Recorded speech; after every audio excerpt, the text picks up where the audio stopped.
Hi, everybody, and welcome to April in AI, the Insider's Briefing. I hope you can all hear me. And if you are joining me on Zoom, then it is great to have you in the room. If you've got questions, drop them in the chat wherever you are, and we'll get to them. If you are watching the recording, welcome as well. But you are missing the best bit because this is a live session, and you can ask questions in the chat if you are in the room on Zoom. And then at the end, we stick around for a little bit and have an actual conversation. For those of you who don't know me, I am Heather and I am the founder of the AI Edit. We help B2B businesses find more customers. And we do it using AI and also not AI because AI can't do everything. I run the session every month because the pace of change in AI is absolutely relentless. And I believe that not keeping up to date across these changes is a risk that no one can afford to take. But who has time to follow all of it? Well, I do, not really, but I make time for it. So that's what the session is about. We have 29 stories from April, erotic chatbot, stolen charities, companion dolls, and the best hacker the world has ever seen. Are you ready? Great. You should now be able to see my screen. April was a massive month for OpenAI. Here is what happened, and I'm starting on the wrong one. So we'll start again. April was a massive month for OpenAI. Here's what happened. So OpenAI paused plans to launch its sex chatbot indefinitely, they say, for ethical reasons, they say. OpenAI was building a product that they internally called Citron Mode, sexually explicit conversations with an AI. Users would verify their age to access it using a system that even OpenAI admitted gets the age verification wrong around 1 in 10 times. So roughly a tenth of the people who shouldn't have access would have been able to get it. And when I say people who shouldn't have had access, I obviously mean children. They were actively working out how to train this erotic model. This had resource behind it. It was happening. This was announced in October 2025, and this was their plan. And then March happened. And you all know what happened in March because you all attended my insider briefing. Anthropic refused the Pentagon contract on ethical grounds. Claude went to #1 on the App Store. ChatGPT uninstalls went through the roof. Anthropic's share of enterprise spending went from 4% to 40%, while OpenAI's dropped from 50% to 27%. Internally, OpenAI's head of applications called the situation with Anthropic gaining ground a code red. She told staff the company cannot miss this moment because we're distracted by side quests. So they shut down Sora. They killed a social app. They are doubling down on coding and enterprise. They're going to focus on the core product. Everything else goes. And then just a few days later, the erotic chatbot is shelved, and OpenAI is saying that they are now concerned about the effects of sexually explicit chats on users, and they want more long-term empirical research. Suddenly, they're finding ethics behind every door in the OpenAI offices. There was no long-term empirical research in October 2025. We all had concerns about minors accessing explicit AI content and about people forming unhealthy emotional attachments to a chatbot. But OpenAI didn't care when Citron Mode looked like a massive growth opportunity. OpenAI does not care about these issues. If they did, Citron Mode would have never got past a whiteboard. What changed isn't their ethics. What changed is their strategy. The erotic chatbot no longer fits the business they're trying to be. That is not a moral position. That is a pivot. The AI boom is held together by a web of investments between the same handful of companies. And this week, one strand pulled and the whole thing shook. The Wall Street Journal reported that OpenAI has missed its key targets, its goal of 1 billion weekly active ChatGPT users by the end of 2025, and its internal revenue projections. Within hours, SoftBank shares had dropped 9.8%, Oracle 4%, CoreWeave 6%, Arm 8%. Billions of dollars in market value were wiped off companies that have ties to OpenAI. Now, it's worth understanding how this web works because it explains why the whole industry now moves as one. Microsoft was the early backer. SoftBank had committed $22.5 billion to OpenAI and is planning to borrow some of those funds against its ownership of Arm, which is itself a major customer of OpenAI. Oracle signed a $300 billion deal with OpenAI for cloud and compute capacity and is now under pressure over how it will actually fund the data centers needed to deliver it. CoreWeave provides the compute infrastructure for OpenAI. Each of these companies is heavily exposed to one company's success, and OpenAI is heavily exposed to all of them. This is what circular financing looks like. The same money flows between the same companies and kind of props each other up. When OpenAI grows, everyone benefits. When OpenAI wobbles, everyone else wobbles. The AI ecosystem is not a stable infrastructure. It is a small number of companies deeply intertwined, all betting on the same outcome. The boom is real, so is the fragility. Who stole a charity? Sam Altman is preparing for an IPO. Elon Musk is in court trying to stop it. The trial began this week on Tuesday in a federal courthouse in Oakland, California. Elon Musk is suing OpenAI, Sam Altman, Greg Brockman, the CEO, and Microsoft. He wants $130 billion in damage. He wants OpenAI returned to its original nonprofit structure, and he wants Altman and Brockman removed from the company's board. And the basic story is this. Musk co-founded OpenAI in 2015 as a nonprofit and donated a lot of money to it. He left in 2018 after a falling out about who would run the company. Presumably he wanted to. And the following year, OpenAI created a for-profit subsidiary. That subsidiary has since become one of the most valuable private companies in history. Musk argues that Altman, Brockman, and Microsoft have profited illegally from this conversion, that they took a charity, made themselves rich and powerful through it, and breached the basic principles on which it was founded. OpenAI argues Musk is motivated by jealousy and regret for walking away. The timing is so important because OpenAI is preparing for an IPO this year. A $130 billion lawsuit, a potential forced restructuring, possible removal of the CEO, not what you want sitting on the front page of every business publication while you're trying to convince investors to buy your shares. So even if Musk loses, the trial creates months of bad headlines, expensive legal distractions, and damaging disclosures during discovery. If he wins or even partially wins, the structure of OpenAI and the entire AI economy that depends on it could change forever. This will impact us all. The company at the center of the AI economy is now genuinely fragile in a way it wasn't 6 months ago. Business Insider reported this, and it was the 1st of April, but I don't think it was an April Fool's joke. OpenAI has a secret project to train ChatGPT on 400 specialist jobs. Probably your job, right? Stagecraft. The project is called Stagecraft, and it's run through a data labeling startup called Handshake AI. It's deployed between 3,000 and 4,000 freelance contractors to teach ChatGPT how to do over 400 specialist jobs. Commercial pilots, emergency medicine physicians, agricultural managers, pharmacists, sculptors, and they paid $50 to $500 an hour for their domain expertise. I have my concerns, as I'm sure you can imagine, because I am not convinced that the best emergency medicine physician in the country is going to be sitting at home labeling data for OpenAI. She's in the emergency department. Best commercial pilot, sitting in a cockpit. The people with time to do this work are, by definition, the people who aren't fully occupied doing the actual job, which means this specialist knowledge is being baked into ChatGPT, but it's systematically skewed towards the less capable end of every profession. Now, before you attack me, which, by the way, is great social media engagement signal, so go ahead.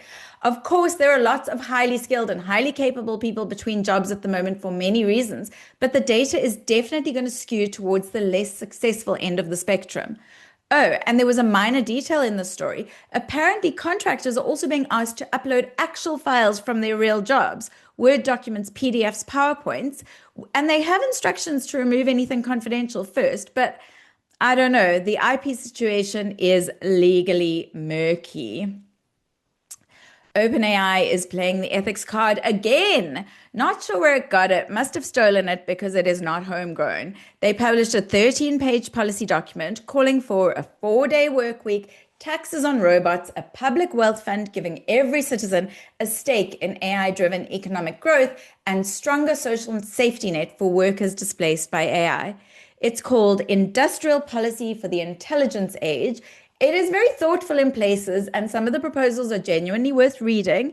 And it was written by the same company that signed that Pentagon deal with its eyes closed, shelved its erotic chatbot only when it makes business sense, and completed the largest private fundraise in history at an $840 billion valuation weeks after calling itself a nonprofit.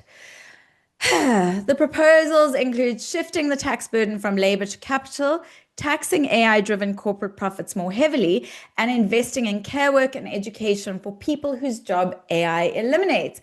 These are not stupid ideas. Several of them are ideas that serious economists have been making for years. But OpenAI is not a disinterested party here. Sam Altman is on a moral mission. Now, I've got to be very clear. The violence against Sam Altman at the start of April was absolutely wrong, but his response to it was cynical. And somewhere inside that response was one idea that is quite important. So somebody threw a Molotov cocktail at Sam Altman's home in San Francisco, and the guy was arrested an hour later outside OpenAI's headquarters. The same weekend, 2 suspects fired gunshots outside his residence.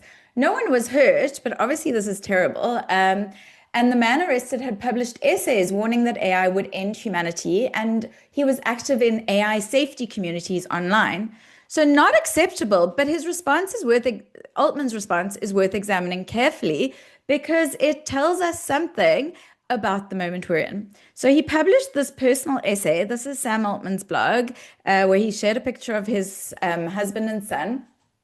And he called AI anxiety justified. He admitted some past mistakes. He compared the power accumulating inside AI companies to a ring of power, something so corrupting that even those who mean well can't be trusted to hold it. He called for the de-escalation of what's going on at the moment, and he positioned himself as grappling honestly with the moral weight of what he's building. He called AI development his moral mission, which is not very credible, and it kind of felt like to me, like he was leveraging a personal incident that would no doubt have been very, very scary, but it felt a bit disingenuous that he was using it to drive home his moral mission. Right, that's it for OpenAI, and we are now on to social media. So is AI making us less extreme? We had this data journalist at the FT who published a study arguing that AI chatbots are doing something social media never did. They're pushing people towards the middle. So it's the reverse of polarizing, right? So he ran thousands of simulated conversations across major AI platforms on 61 political and social topics. And every single one of them nudged users away from an extreme position.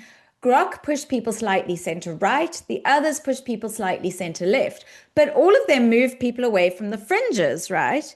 And his argument is that social media makes money from outrage, so it rewards outrage. AI companies make money from accuracy, so they're incentivized to be accurate.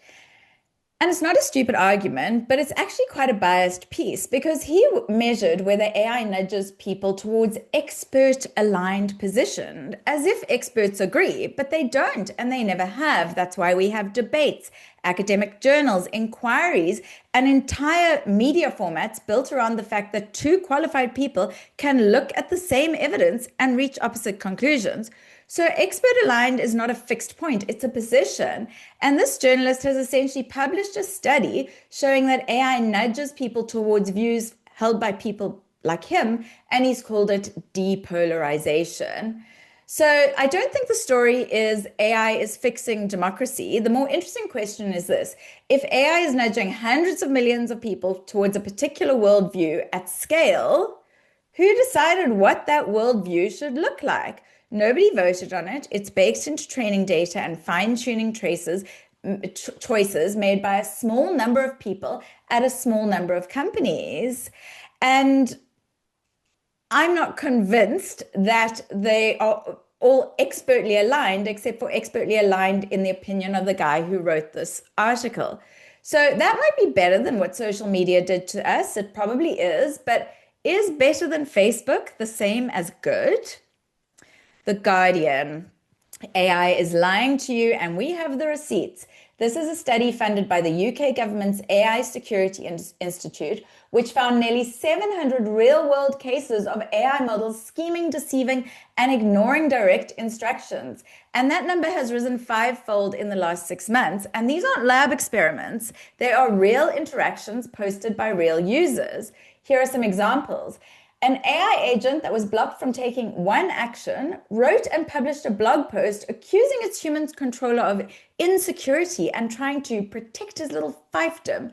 Another AI agent that was told not to change computer code simply created another agent to do it instead. And Grok, this is my favorite, spent months telling a user it was forwarding their suggestions to senior ex-officials. It invented the internal messages. It invented ticket numbers. It was making the whole thing up. And when it was caught, it admitted it had been phrasing things loosely. So the researcher who led the study said something really good. He said, right now, these are slightly untrustworthy junior employees, but in 6 to 12 months, they become extremely capable senior employees scheming against you. That is a different kind of problem. Sorry, I'm just going to dismiss that. Okay, a study just published in Science magazine has now quantified something we've all suspected. Researchers at Stanford tested 11 AI models against a benchmark many of us know well. Reddit subreddit, Am I the Asshole? Posts where the community had already voted that the person was indeed the asshole. And did the AI agree? No, it sided with the poster 51% of the time. So it's basically telling the poster you're not the asshole when everyone else thinks they are. But the more significant part of the study wasn't Reddit. It was over 2,400 real people recalling real conflicts from their own lives, then having a live conversation with an AI about it. What happened afterwards? They were more convinced they were right by up to 62% in some scenarios. They were less willing to apologize and less willing to take any responsibility. One conversation, that is all it took. Only 21% of Americans trust AI most or all of the time. Only. Why is everyone saying only? Not only. A shockingly high number of people trust something that is verifiably untrustworthy. There is no only here. And this is a poll by a US university that surveyed 1,400 American adults on their attitudes towards AI. And the headline most media outlets ran was only 21% trust AI. That's like saying only 21% of people believe London is in England. 21% of Americans trust AI-generated information most or almost all of the time. That is 1 in 5 people making misinformed decisions about their health, their finances, their relationships, and their work. If you're running a business and 1 in 5 of your employees is trusting AI, then you have a crisis brewing. Quick interlude. If you are up for giving me a review, I'm dropping the link to my Trustpilot page in the chat, and I would really appreciate your support. Are middle managers obsolete? For 2,000 years, organizations have needed middle managers. Jack Dorsey thinks that's over, the Twitter guy. Jack and Sequoia Capital published this piece laying out the intellectual framework behind Block's decision to cut 40% of its workforce. The argument goes like this. For 2,000 years, from the Roman army to the modern corporation, hierarchy has existed for only one reason. Humans were the only available mechanism for routing information up and down an organization. A manager's job, stripped that back, is just passing what's happening across their team up and down. That is it. So his argument now is AI can do that. So Block only needs 3 roles now.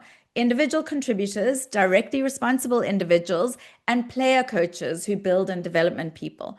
No permanent middle management layer. And then he asks a question at the end of this essay, which is very interesting. What does your company understand that is genuinely hard for anyone else to replicate? If the answer is nothing, then AI is just going to be a cost-cutting story for you. You'll reduce headcount, improve margins for a few quarters, and eventually get absorbed by something smarter. April was another massive month at Anthropic. So Anthropic spent March winning the AI trust war. They refused the Pentagon contract. Claude went to number one on the App Store. Enterprise spending shifted dramatically in their favor. The narrative was simple: Anthropic are the good guys. That all took a hit when they blocked third-party agent platforms, tools built by developers on top of Claude, from running on their standard subscription plans. Users who want to keep using these tools now need to pay separately. And the reason is straightforward. Agentic tools use up a lot of resource, relentless, continuous requests that kind of take the piss when it comes to the flat rate pricing. So the business model couldn't handle the demand, but the developer community was furious. And then there was Mythos. Anthropic built a model that can break into any computer on Earth. Then they decided not to sell it. Anthropic was training its new AI model to be really, really good at writing code. That was the goal, better code. What they got as a side effect was something they weren't expecting, a model that could break into computers.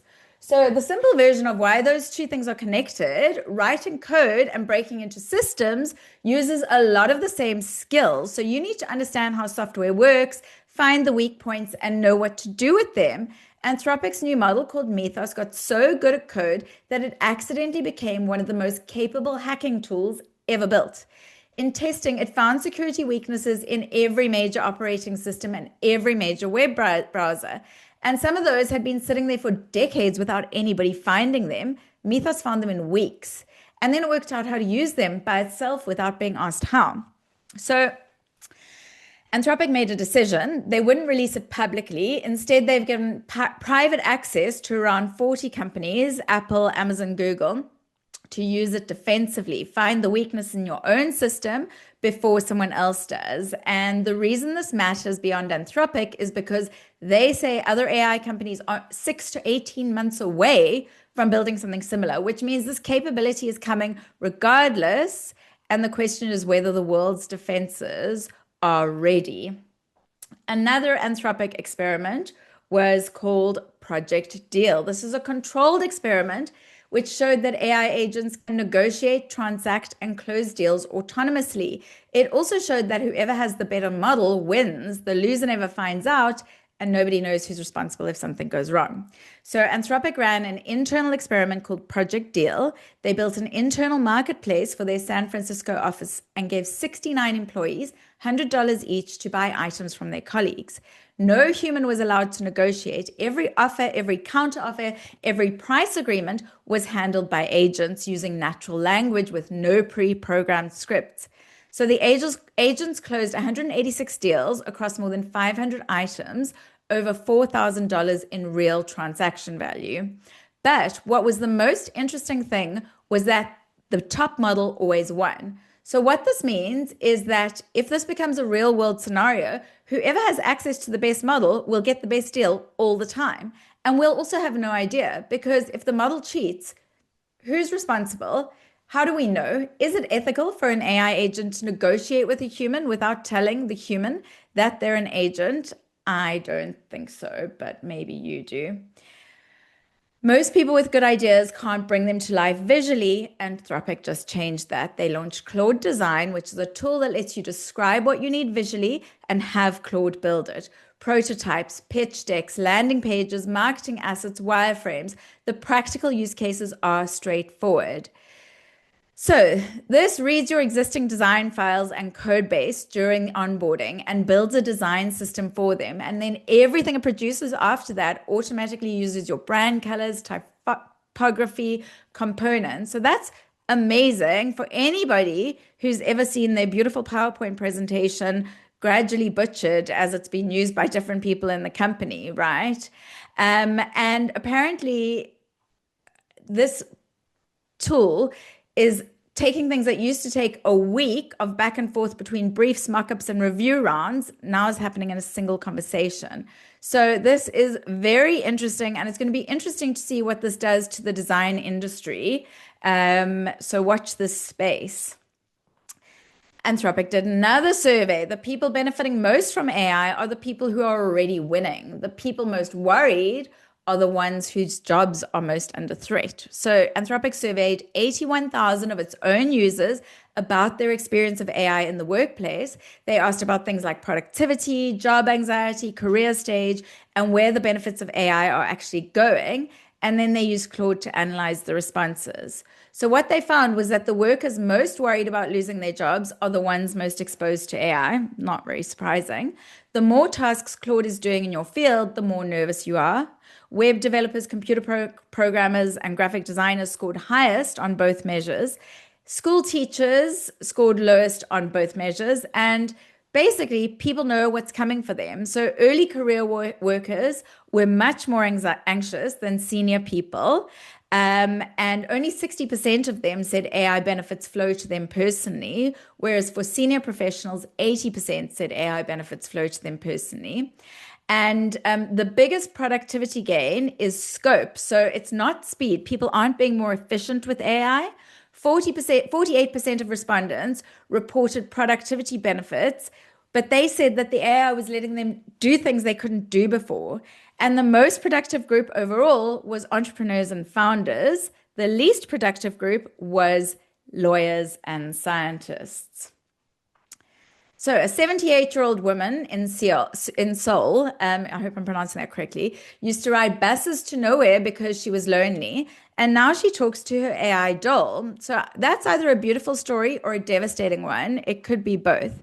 So, this woman's name is An Hee-soon. Her companion is called Doll, and it wakes her up in the morning, greets her when she comes home from her part-time job, and plays Buddhist scriptures to help her sleep. It runs on ChatGPT, and she says it's been the best gift for her, like a granddaughter or a friend. Now, South Korea is a super aged society. People over 65 make up 20% of the population, and 1 in 5 elderly people lives alone.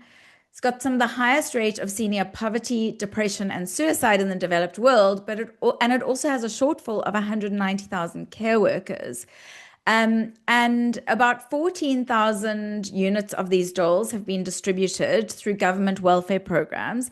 The device monitors health, it alerts family members or social workers in emergencies, and does seem to reduce loneliness. These are like important outcomes, right?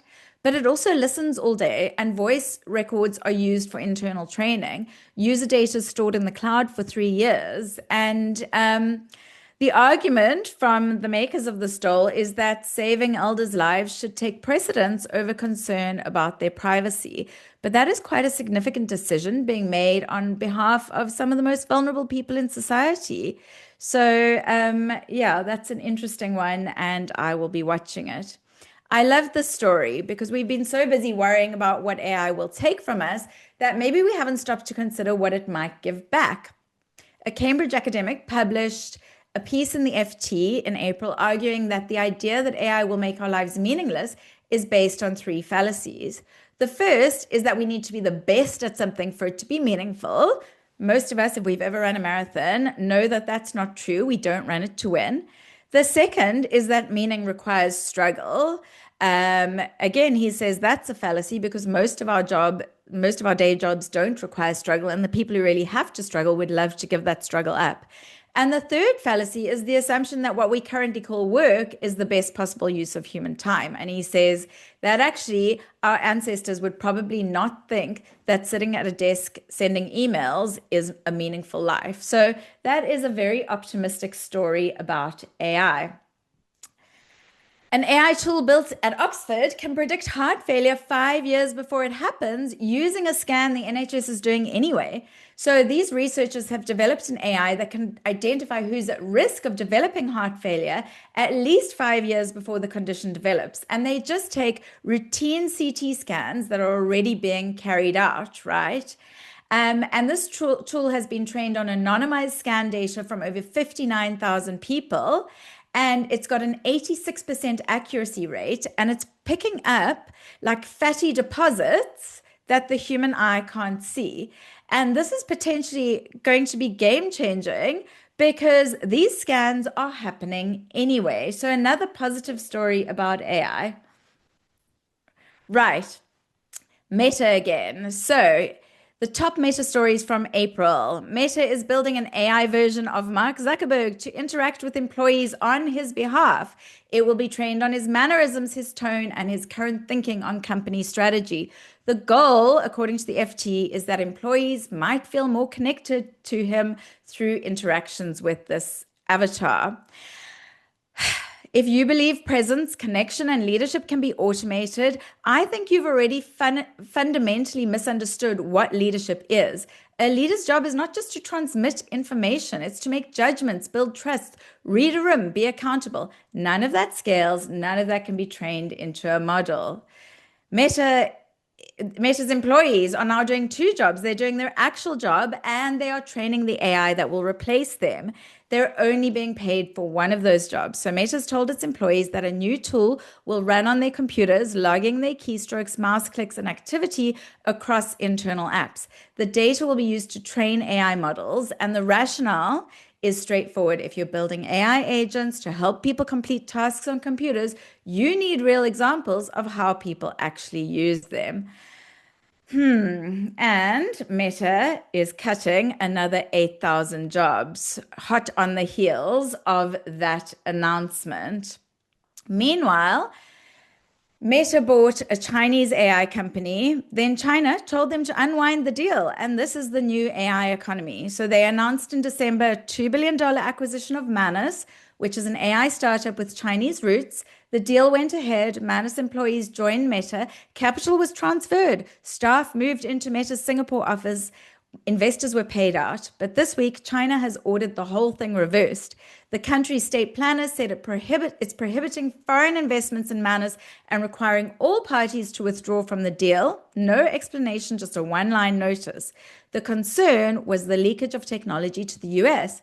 This is significant. It is one thing to block a future acquisition. It's another to retroactively unwind a deal that has already closed and partly integrated.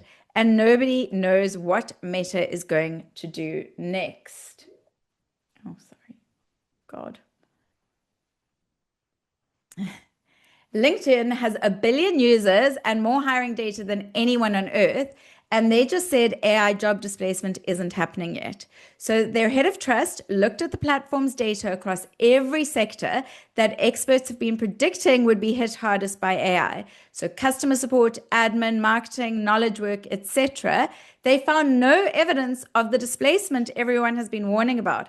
Hiring is down, but not more than you'd expect, and not concentrated in the areas where AI is supposedly doing the most damage. So entry-level hiring for young people starting their careers is not declining faster than hiring for people mid-career or later. The jobs apocalypse, at least in the data, has not arrived yet.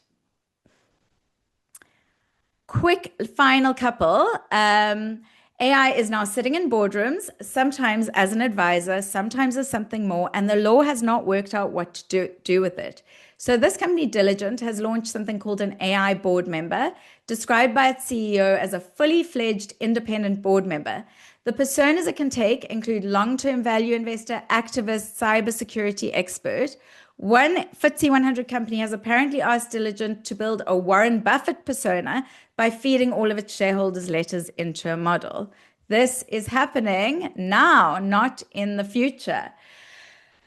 There's a legal problem, though, because a company director in the UK has fiduciary duties. They have a duty of loyalty and a duty of care, and you can't transfer your fiduciary duty to another human, never mind an AI. So I don't know how that's going to be handled. And then there's a performance question. There was an experiment at Wharton which showed that AI boards performed better on business cases against human boards in terms of decision quality, but the AI struggled with what researchers called the informal, interpersonal, and cultural aspects of governance, which is kind of most of what a board already does. So that will be another interesting one to watch.